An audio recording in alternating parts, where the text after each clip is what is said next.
Hello, dear viewers, and welcome to Daily Reset, where a new chapter of your life starts with us here. Now, before we actually continue with today's episode, we're going to have a short break, but we also want to welcome you to this amazing show. So, without further ado, we'll be back right after this. All right, dear viewers, we're back again right here, and today we have a very interesting topic with a very interesting guest. Her name is Areej. How about we welcome her to the show, and then we start the show. Hello, and welcome.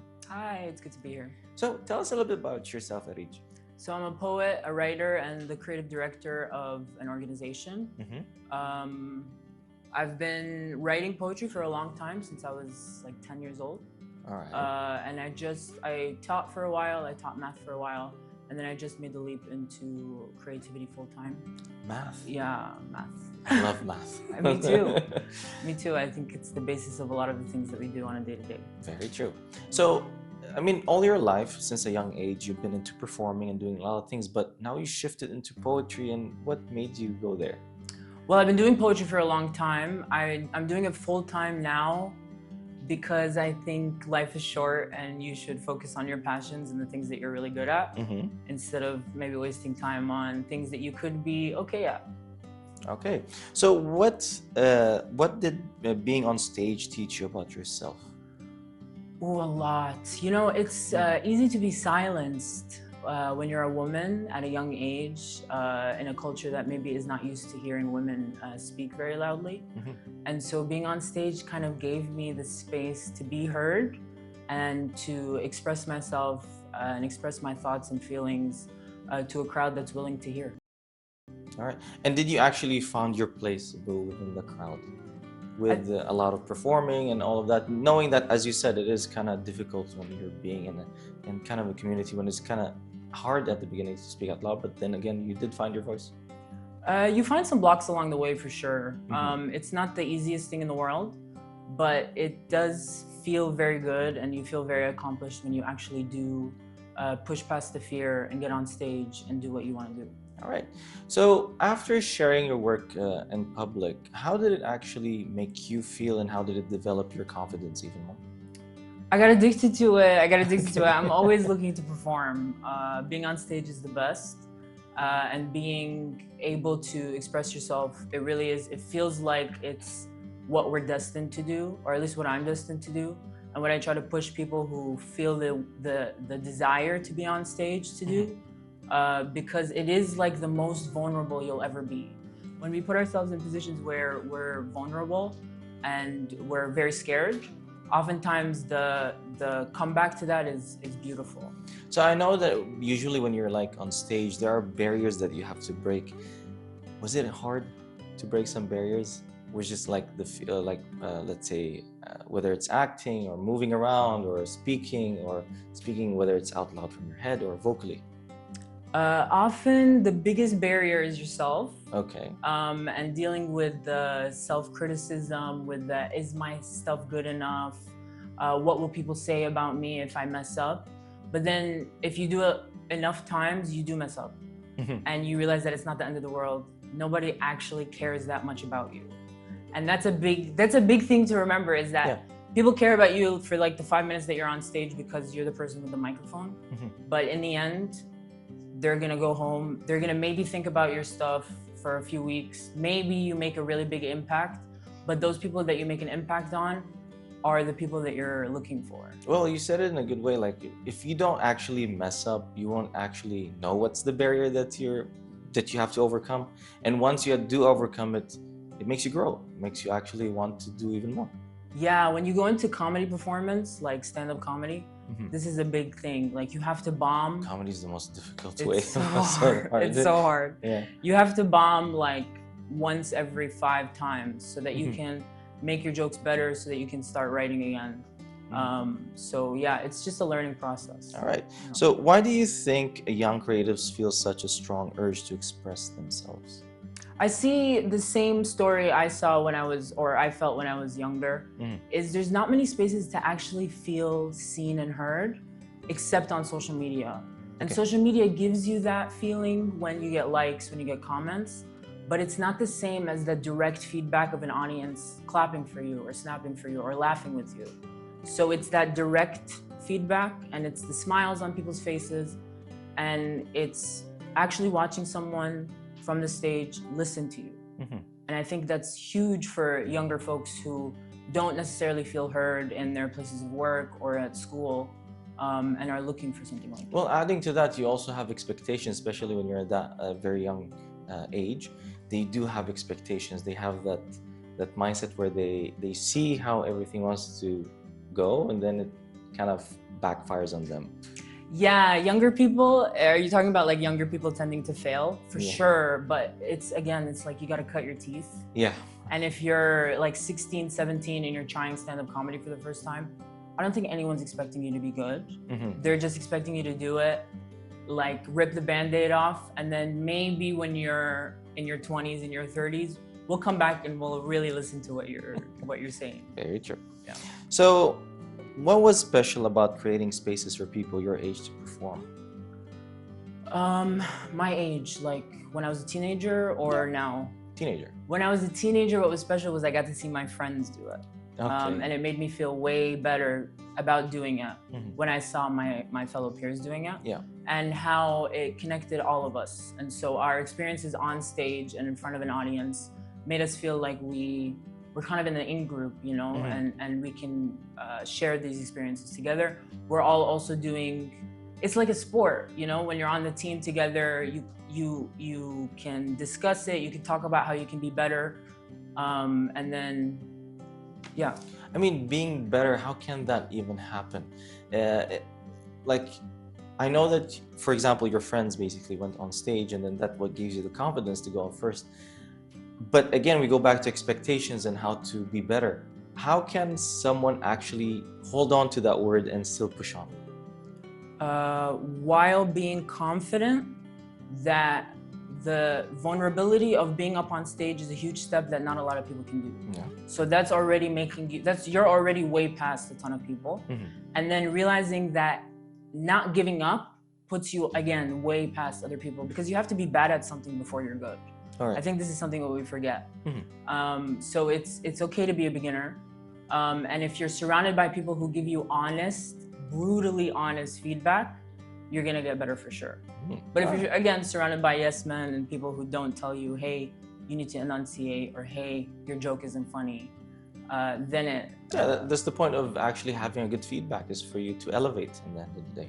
Yeah, that's why community is so important. Yeah. So how did those early experiences shape your understanding of community? Well, for me, community always has to be surrounded by building something. So I like to hang out, you know, I like to, you know, play video games and just hang out in a living room. But I am always itching to build something with people, because if we're, let's say, digging a hole together, the amount of relationship building, the amount of things that we're learning about ourselves and each other is exponential compared to if we were just, you know, playing PlayStation together. True. Yeah, so my community is always about how can we build skills, how can we work together to work on our art projects or our creative practices together. So you always have this tendency that you want to bring people together and keep the connection alive, as they say. Yeah, definitely. People call me the connector. Yeah, so I'm always like, oh, you should talk to this person, you should talk to this person. Yeah. So at that age, did you already feel like creativity was more than just a hobby? For sure, yes, definitely. And I tried to be practical about it for a very long time. And it helped me, you know, build technical skills outside of creativity. And it really helped me also build like business skills that I didn't think I needed, but you do need as a creative. Yeah. But yeah, I definitely knew it. I knew I wanted to be a writer. I knew I wanted to be a creative. All right. How about this? Let's take a short break and we'll be back for more. All right, dear viewers, don't go away, because we'll be right back for more. All right, dear viewers, we're back again right here at Daily Reset, and our guest, Areej. So, how did your creative voice shift when you moved into a more structured academic path?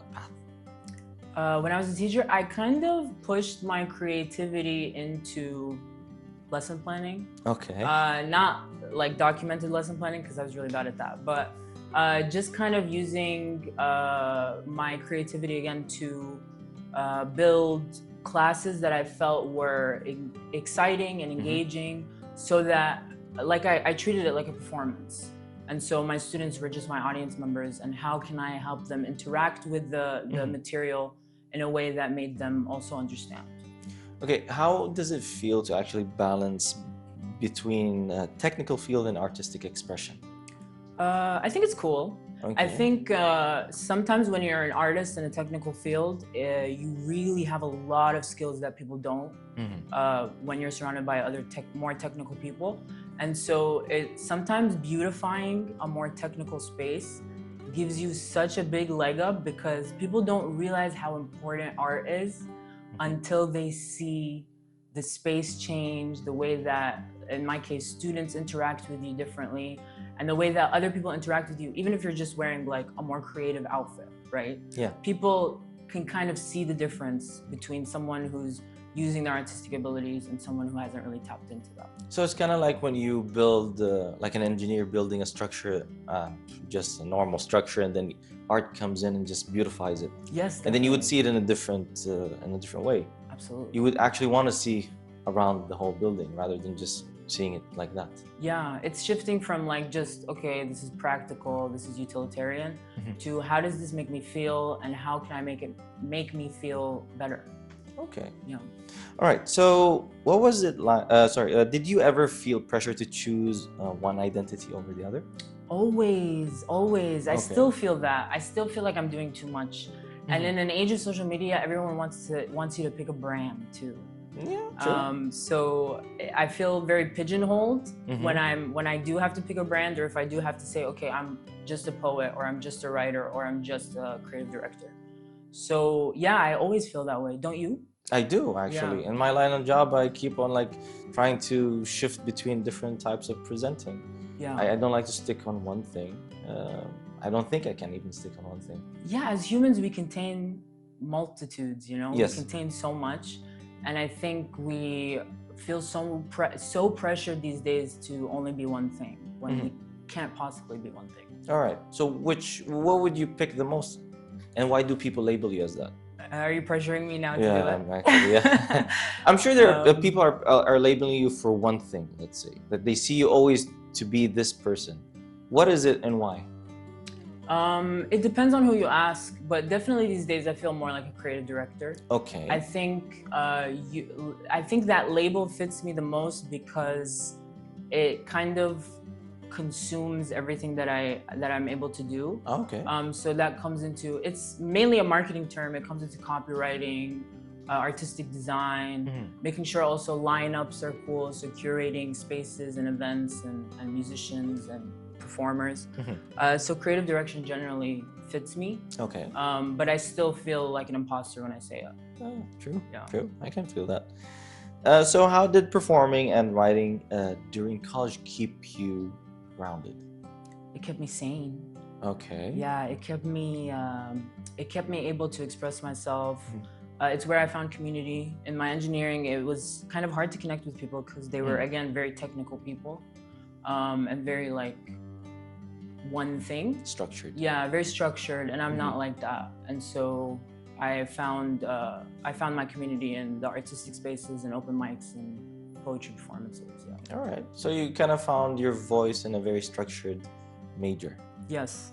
All right. Yeah, which helped me again come back to the structured stuff and be like, okay, how do I make this feel better? Did you affect anyone? I'm sure. While you were in college, and did it kind of help them change their perspective of how they see things? Yeah, I'm sure. I have some really close friends who I would call and say, hey, let's skip class today. Maybe go to the beach and take pictures. Why not? So I'm sure that there was some little seeds here and there that were planted. Nice. So what did winning awards or being published mean to you at that stage? It's huge for a teenager. I won I think the first time I won anything was in college. I submitted a poem to a contest that was happening on campus. And it's big. It doesn't feel like it will be, because as an artist, you're always like, oh, I don't need recognition. My work speaks for itself. But when someone does recognize you, it feels like they actually heard you. They actually can tell what your poem is about and how much work you put into it and how much of yourself you put into it. And it's kind of good publicity too, especially when it comes from an official side, like when you get it from college. So the word goes around and people want to actually see what it's all about. Yeah, definitely. All right. Yeah, yeah. So how do different environments influence creativity? Well, I come from, again, like a very technical environment. So the way that it influences, it depends on your reaction to it, I think. Yeah. So if your reaction is to kind of fall into it and just let your creative practice go, then that's what happens. But if your reaction is, actually, I'm not gonna let this affect me, and I'm gonna make sure that I'm being as creative as possible during my time here, it can really make you flourish because you're doing it despite that. Right? All right, cool. Well, flourish can be also, it can also branch out to infinity. I mean, that's how I see it. It doesn't stop at one point, and then especially when you said like it's like putting seeds, Yeah. and it just like flourishes everywhere you go. Yeah, absolutely. All right. So, what did you learn about discipline through managing both worlds? Well, if you aren't disciplined enough to keep your creative practice afloat, then often, again, you're just gonna fall into just the technical side. And the discipline on the other end is making sure that you're following your responsibilities, making sure that you're getting your tasks done in a full-time job, so that you're not, working overtime and then it gets rid of your creative practice, or if your creative practice is taking too long and then it doesn't, you can't fulfill your responsibilities. So discipline is huge. So you're saying that discipline is very huge, but how can it actually help someone who doesn't believe in it? I mean, how can you actually tell them like, hey, you need to be a bit disciplined, you need to organize your life so that you can actually see, let's say, the maximum of your potential? I think looking at your screen time. Okay. I think looking at your screen time really makes people wake up from how, like, a lot of the times the excuse is, I don't have time. Yeah. Oh, I don't dawam, or I go to work, I come home, I have stuff to do, and then I go to sleep. I don't have time to be creative. But if you look at your screen time, most of us are 6 to 8 hours on our phones. That's even minimum now. Yeah, minimum, right? Minimum, yeah. And so if you take one singular hour out of that, and you stop scrolling on Instagram and you just sit yourself down and you start writing, that's enough. 1 hour a day is totally enough. But we're so caught up in like, oh, I'm doing something, oh, I'm busy, that it becomes an excuse that we actually believe. So part of discipline is actually, as you said, writing. But how can it also heal? Writing can heal. Yeah. Because you're actually listening to yourself. We don't listen to ourselves. We listen to everybody else. We listen to people at work. We listen to people on social media a lot. We listen to our parents and our children, the people around us. But writing allows you to just talk. And oftentimes you don't want anyone to hear it except yourself. Yeah. And if you're listening to yourself, you can tell what the patterns are in your thought process. You can figure out your excuses. If you're really being analytical afterwards too, because a lot of people use journaling as a means to heal. And if you're being analytical as well, then it allows you to look at yourself from an outside perspective. That's very true, actually.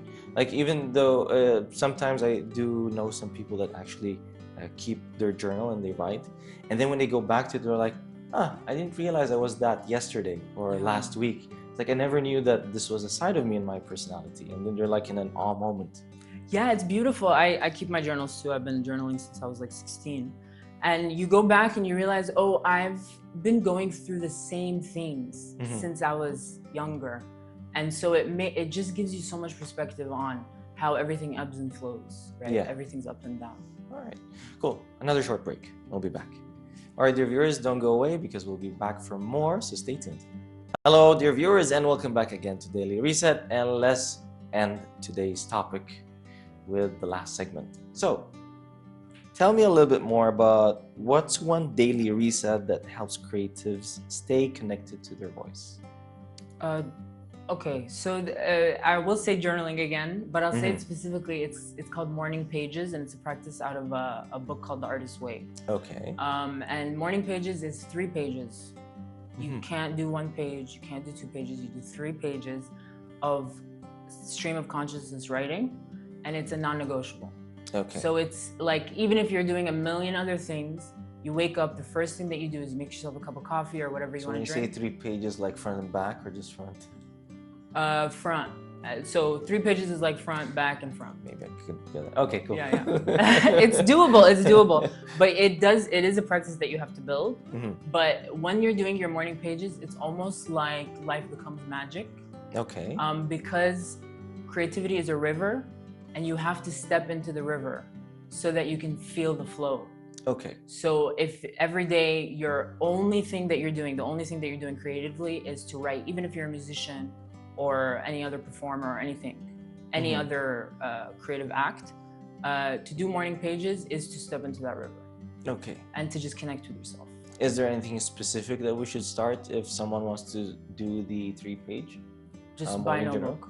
Okay. You don't even have to buy a notebook. You can do it on a piece of paper. No, I meant like, is there a specific topic that somebody should start with? Like no, you can't. You shouldn't write about a topic. Oh, okay. You write about whatever comes to your head. Okay. It's like every morning you're opening a faucet and you just let out all the gunk that's been sitting in there. Okay. And then you can flow freely. Huh. It helps a lot because it just gets out all of the thoughts that come up, the anxieties, all the worries, and then you come back and you're like, okay, I feel free. Okay. I feel lighter.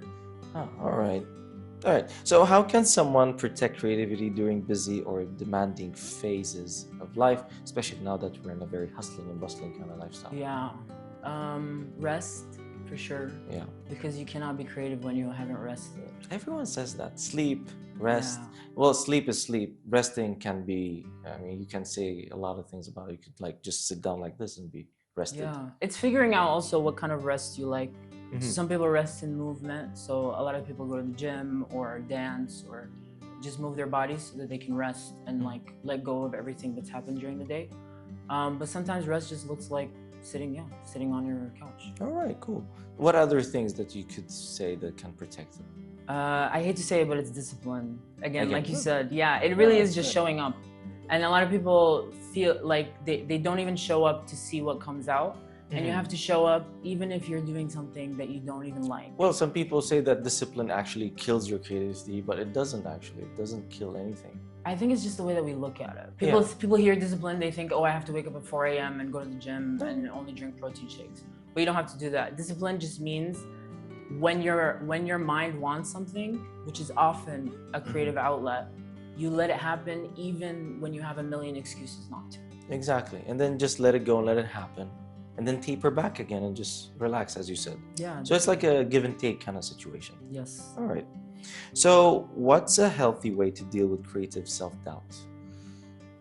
Name it, I think. Name it. My creative coach says to name your self-doubt and then talk to them like it's somebody that's just commenting something on your social media posts. Does it work? You just block it. It works a lot. It really helps to. Because when you're in self-doubt, you think that it's you talking to yourself, and you can't negotiate with yourself. It's very hard.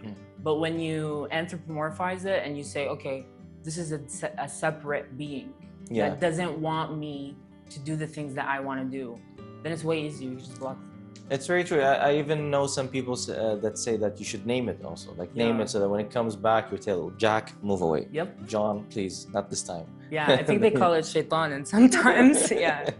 Yeah. Yeah. All right. So how can people allow their creativity to evolve without feeling like they've lost themselves? She's drowning. So I think about style a lot. Because at times when an artist picks a specific style, they're, again, boxing themselves in and making themselves only do a specific thing. But oftentimes style comes out of what you are and what you're doing and how your art is like freely flowing. So I don't know, evolution is a beautiful thing. I think like when plants grow, do you think a plant thinks that it shouldn't? No, I think its sole purpose is to grow. Yeah. But also with making sure that it, takes water and sunlight and rest at night, because that's very important too. And it continues to grow. Yeah. And I kind of think it doesn't grow for itself; it grows for us in some way. Really? That's how I see it. Yeah, it's like for our amusement, as they say. Mm-hmm. It has its own natural beauty, of course. Yeah, when you think of it like that, when it's a natural thing to evolve, then it stops being scary and it just starts being something that you're supposed to do. Yeah, true. I mean, there are things that you do tend to get scared of because you've never stepped into it. Yes. I mean, a forest is a forest, and at the end of the day, it doesn't have to be scary like what you see in movies, and that's the problem. Like, you can go into a forest and you'll find beautiful, mystical things in there. True. So what would you tell yourself, 15-year-old self today, actually? Just do it. Just keep doing it. Just exactly as you are, just keep doing it. Stop also being so self-critical, because you're pretty amazing. All right. Yeah. Let's delve into self-critical. Why did you say that? Because as an artist, self-criticism is the biggest beast. I think it's the final boss. And it keeps coming up, and you keep finding tools in your toolbox to figure out how to defeat it. And it's like the most everlasting battle, you know. Yeah, it's true. It's everlasting. At the same time, it never ends. Sometimes it does peak out again. Yeah. And it actually puts you in a mood where you feel that sometimes you're not worth it, or you can't do it, or you can't even push. But dealing with it alone, is it necessary? No, it's not. No, it's not. Community. That's why, again, we bring up community. It's just making sure that you're surrounded by people who also are trying, who also want to give up sometimes, who fail sometimes, and it puts things into perspective. But if you're doing it alone, it's really scary. What is your most memorable moment about a community, being with them? Every time I get off stage and I think, oh, I just did terribly. That was the worst performance in the world. And then the people around me make sure that they know that I know that I did great, but you should do this next time. So it's always about, okay, you're gonna compliment me, you're gonna tell me I did great. This is how you can fix it. So it feels like a very fixable situation, instead of it being, oh, I'm just a bad performer, or oh, I'm just a bad poet. But you're not. You just need to work on the skill that you're building. As the last advice for the dear viewers, what would you tell them in the world of creativity and being honest to themselves? What would you advise them, like one-to-one? Can I look into the camera? Yeah. Do your morning pages. Do your morning pages. It helps, and it makes it so much easier.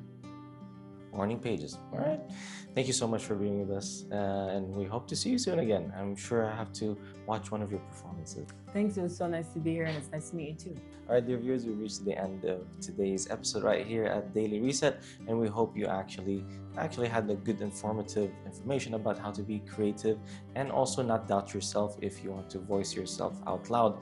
Until then, see you soon.